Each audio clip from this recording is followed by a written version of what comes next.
नमस्कार मित्रांनो, झी मराठीच्या कमळी या मालिकेतील लोकप्रिय अभिनेत्री आई झाली आहे आणि आज तिच्या मुलीचा नामकरण सोहळा पार पडला आहे। तर चला जाणून घेऊ काय आहे सविस्तर माहिती। त्याआधी आपल्या चॅनलवर नवीन असाल तर लाईक आणि सबस्क्राइब करून घ्या। तर मित्रांनो, झी मराठीवरील कमळी या मालिकेतील राधिकाची भूमिका साकारणारी लोकप्रिय अभिनेत्री सई कल्याणकर ही गेल्या महिन्यामध्ये आई झाली आहे। सईला कन्यारत्न झाले आहे।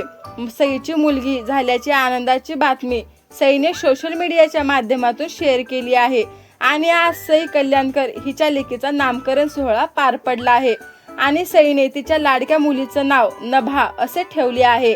नभा म्हणजे आकाशासारखी मुक्त आणि सुंदर असा याचा अर्थ आहे। सईने आपल्या लेकीचे काही फोटो सोशल मीडियाच्या माध्यमातून शेअर देखील केले आहेत। यावर कमळी मालिकेतील कलाकार आणि चाहते मुलीला भरभरून आशीर्वाद देखील देत आहेत।